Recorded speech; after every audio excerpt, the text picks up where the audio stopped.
Well, hey there. I hope you are all having a good week. If it's your first time watching, I want to welcome you to GCC Youth Online. If you don't know about GCC Youth, we are the student ministry of Gracewood Community Church, and we believe you have a significant place in this world. And so we want to help you learn about and grow in your relationship with Jesus. And we also want to let you know that whoever you are and wherever you're from, you belong here or there on the other side of the screen. But just for now, you know. So we've been in the middle of an Easter series called, wait, what was that called? Oh yeah, Happy Easter. And this is the last week, week 3 of our Happy Easter series. And yes, I know Easter was this past Sunday, but this series has been leading up to Easter, and then this one is following it for a very good reason. And that is the message of Easter is relevant all the time. So I want to start by asking you a question about your time during Easter. Did any of you eat those Peeps things? Please say no. I mean, is there anyone watching this video who actually likes Peeps? I'm just saying, those little so-called marshmallow chicks and bunnies that show up every Easter are awful. I might be on my own here, but those things don't bring me a lot of Easter happiness. Despite my opinion, however, grocery stores load up with them around Easter time. Going to the store during Easter time is like walking into a Peep-themed haunted house. And what's crazy is that the week after Easter, you know, like this week that we're in right now, people rush to the store because they're half off. Seriously? What do you even do with a post-Easter peep haul? So every year around this time, I feel like I'm all alone in the battle of peep liking. That is, I feel like I'm the only one who doesn't like those things, like everyone else loves them for whatever reason. And okay, maybe I'm exaggerating a bit. Peeps had never made me feel all alone and on my own. But when I was younger and fresh out of high school, I moved about 1,000 miles from home to live on my own for a while. Now, that was definitely a weird, unfamiliar feeling until I was able to make friends there. I mean, I had some connections there, but picking up from one place and moving to another unfamiliar area was hard to get used to at first. Thankfully, I adapted pretty quickly to the change, but there was a definite feeling of loneliness there for a while. And it wasn't the only time I felt that. Whether I was on my own, making certain decisions, standing by certain beliefs, or dealing with doubts and fears and feeling like I was the only one who had them, I have definitely had seasons of feeling alone. And at this point in your life, I'm sure you have too. Maybe it was because your family moved, or your friends changed, or maybe you lost a friend. Maybe it was because of a breakup, or because you had to make certain decisions that no one else seemed to understand. Maybe you had a question, a feeling, or a doubt about something, and you felt like nobody understood you, especially your parents. I think we all know what it feels like to be on our own. And this is different from experiencing independence or freedom, isn't it? This on your own feeling is more like loneliness, fear, uncertainty, and anxiety, but all wrapped up into one big thing. And when we feel like we're on our own, we start to believe things that seem true in the moment, but generally aren't. Maybe we think that nobody understands us and probably never will, or that we'll never get through what we're facing, or that we don't have enough strength to make it on our own. Or maybe we become more afraid and isolation only intensifies it. Here's what's so troubling about loneliness. Statistically speaking, almost half of Americans feel alone. Think about that. Half of Americans feel alone. Now, I have to admit, I feel like I could spend long periods of time on my own and probably enjoy it. But there's a difference between being alone and feeling alone, isn't there? Meaning there's a difference between being alone and being lonely. Doesn't it seem like it shouldn't be this way? Especially now in the time we live in? What, with all the social media and connectivity and devices, we should feel more together, right? Yet when it comes to loneliness, your generation is flooded with it. And that sense of loneliness has contributed to a rise in things like anxiety, self-harm, depression, and even suicide in our culture. And why is that? Well, it's because loneliness tends to make us feel hopeless. Think about it. When we feel alone, we start to feel overwhelmed by our situations, by our circumstances, our feelings, our pain, or confusion. And here's what's crazy about that. Loneliness feels so bad to us because God wired us that way. Now, I'm not saying God wanted us to feel depressed or sad, but I am saying we were created and wired for close relationships.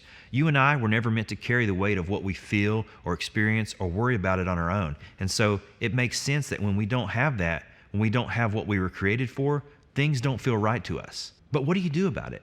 Sure, showing up for friends is important.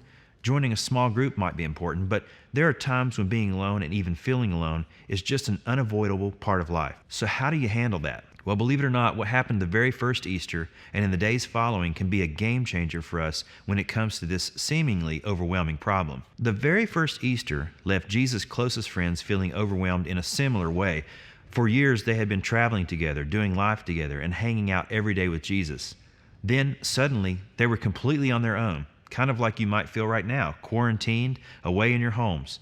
At least, that's how Jesus' friends felt for a couple of days between his death and his resurrection. And while we may not spend a lot of time at Easter thinking about the time between Jesus' crucifixion and resurrection, I can guarantee you that his closest friends, his disciples, and followers never forgot how difficult those days felt. You see, Jesus' closest friends and followers had walked away from jobs, from family members, from secure financial situations, and even from safety just to follow him. And then he died.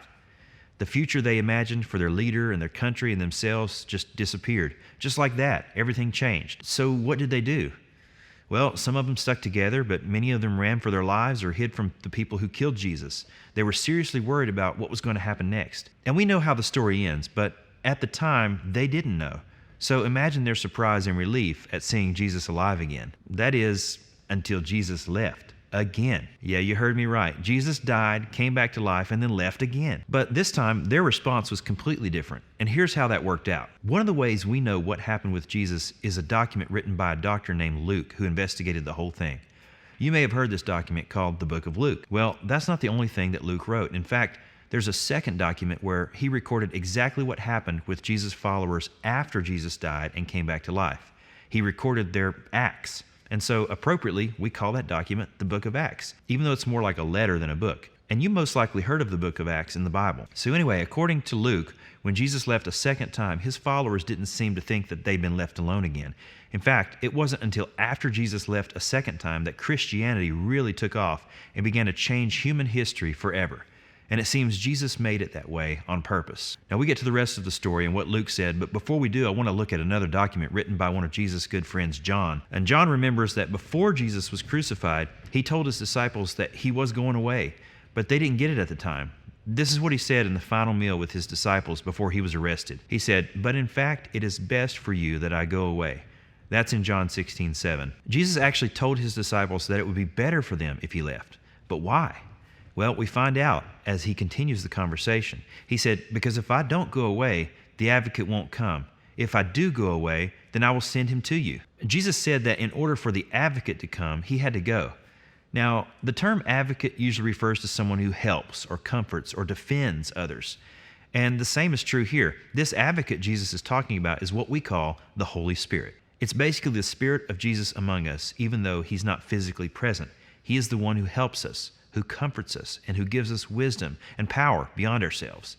The Holy Spirit came to earth after Jesus left the earth. And Jesus promised that if he left, it would be better for us. And that's because the Holy Spirit would be there. And once the Holy Spirit arrived, the power and Spirit of Jesus could be everywhere, not just in Jesus. And so right before Jesus ascends into heaven and leaves for the second time, he reminds his disciples of what he said the last meal they had together before he was killed. Yes, that his physical body was leaving, but his spirit would remain behind. Check it out. In Acts 1:8 it says, "But you will receive power when the Holy Spirit comes upon you, and you will be my witnesses, telling people about me everywhere, in Jerusalem, throughout Judea, in Samaria, and to the ends of the earth." Of all the things Jesus could have reminded his disciples of, he chose to remind them that the Holy Spirit was on the way. The Holy Spirit would come and give them power to tell people all over the world about him. In other words, it was a reminder that even though he was leaving, they wouldn't be alone. And that is exactly what happened. In the days and years to come, Jesus' followers would receive the power of the Holy Spirit to tell people all over the world about him. And today, roughly 1/3 of the earth's population says they believe that message. The Christian movement started by Jesus and carried on by his first disciples outlasted things like the powerful Roman Empire, like intense persecution from governments and other religions, and thousands of years of change. The men and women who Jesus left twice started the greatest movement in human history. Even when their leaders seemingly left, even with their overwhelming lack of resources, even with their perceived powerlessness in the face of authorities of that day. And this is why. The Holy Spirit gave them the power, even though they seemed powerless. And even though Jesus left, he sent the Holy Spirit to be with them. That meant that even though Jesus wasn't physically there, they would never be alone. Here's the best part about all of this. Jesus' promise was not just for his first disciples. When Jesus promised an advocate who would give us power and be with us, that was true for everyone who would ever believe in him. That means you and I have access to that very same Spirit. See, Easter is so much bigger than a celebration of something that happened 2,000 years ago. Yes, Jesus' resurrection changed everything, and that resurrection is the center of everything we believe as Christians. But it's also a reminder of his power and his presence that is still available to us today. Easter can change everything about how we live our lives right now because of this simple truth. What Easter means is that you're never alone. Jesus' first followers knew what it was like to feel like they were on their own. But Jesus left the advocate, his Holy Spirit, which reminded them that they'd never be alone. Now, what if you and I could live with the same assurance and confidence that they did after receiving the Holy Spirit? What if, no matter how lonely, overwhelmed, or misunderstood we felt, we could trust that we're never alone? And let me ask it more directly. What if this is real? What if the literal, actual God who created everything and died and rose again is literally always with you?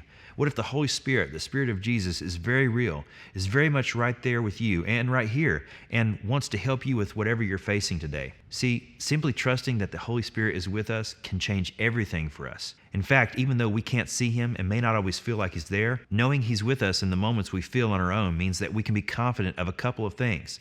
The first is this: you can talk to Him anytime, any place, and for any reason. When you feel alone, what if you chose to talk to God about what you're going through?